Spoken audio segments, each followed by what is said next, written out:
Hello. So a lot of people have started off 2021 looking back at the books that they read in 2020. So I thought I would join the craze, as it were. And these are books that actually I strongly recommend. And the first one of those is kind of an interesting thing, and I do recommend that you check out my review of it, which was E.T. The Green Planet by William Cotswinkle, which is such a strange little book. It's got a good heart, and I really quite enjoyed it, but when you read it, it's like there's so much going on and so much that you think, oh my god, really? It's kind of terrible, but in such a pleasant and gentle way that it's hard not to warm to it. Really, really strange as a follow-up to E.T. So many bizarre artistic choices made along the way, but still very enjoyable regardless. So I definitely recommend you check out E.T. The Book of the Green Planet. The next one is one I mentioned earlier. It's Michael Hardcastle's United. This probably you're thinking that seems quite high for a very throwaway football book, and quite a dated one. I mean, at one point it says, "Oh, he passes it like George Best" or something like that. It's like probably most modern readers, people sort of would read in this age group now, would be like, "Who's George Best?" But yeah, again, it's got a good moral. The action, if you want to call the football scenes that, are decent. The characters themselves are likeable. I accept that the reason I have this as high as I do is because I read these when I was younger and have a huge amount of nostalgia for them. So my high recommendation of this book comes with a pinch of salt. I acknowledge that, so you should as well.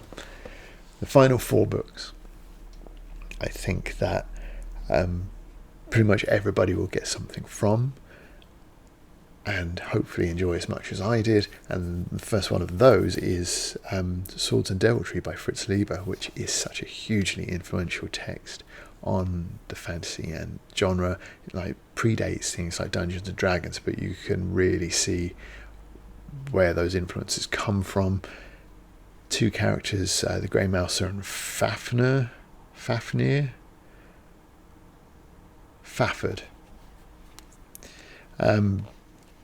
They're both quite likeable. The story, a little meandering. It's a collection of shorts that have been put together, really. But yeah, really enjoyable, not taxing to read, so influential that you probably should check it out. Recommended. Grey Mouser, Swords and Deviltry. So this next book, I actually reviewed it as sort of a 3-in-1. I did 3 books on the same subject and reviewed them all together. Beowulf.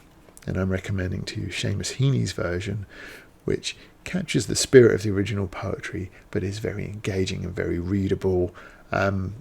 Just a very likeable text. It was 1999's Book of the Year from one of the various awarding bodies that do those sort of things. And yeah, you can see why. A very accessible take on Beowulf. So by all means, if you're going to check out Beowulf, start here. Unless you're about 7 or 8, and then start with Michael Morpurgo's. So we're down to the last 2 books, and they're both science fiction, and they're both probably regarded as cult classics. And they are books that I would say, if you're interested in science fiction, you really should check out. And if you're just interested in literature and books in general, then again, I really think that you should check them out. They're my 2 most highly recommended books that I read in 2020. And the first, which is a bit of an underwhelming, doesn't give a lot away, the cover is as nice as it is. And this is A Clockwork Orange by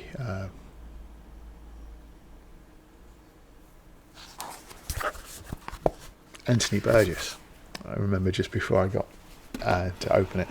And it's written in a very strange sort of slang that's slightly based on Russian, and it does make it hard to get into, but it's such a powerful and impactful book that sort of trying to get over that slang hurdle, if you like. And I did start and stop reading this book on that first page a couple of times. I thought I could just come back to that later, and I'm really glad that I did, because it's pretty spectacular once you get into it.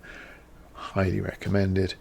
As is our final book, which is, despite its hideous cover, Do Androids Dream of Electric Sheep by Philip K. Dick. And I'm pretty sure that if I'd done one of these videos in 2020, I would have had Ubik by the same author really high on that list.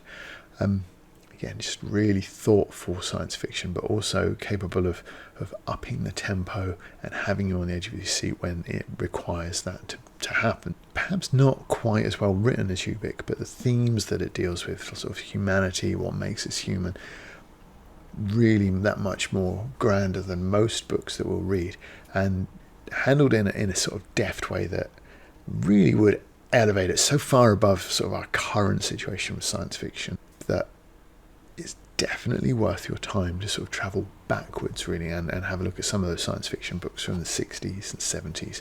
And if you're going to do that, you could do a lot worse than start with Do Androids Dream.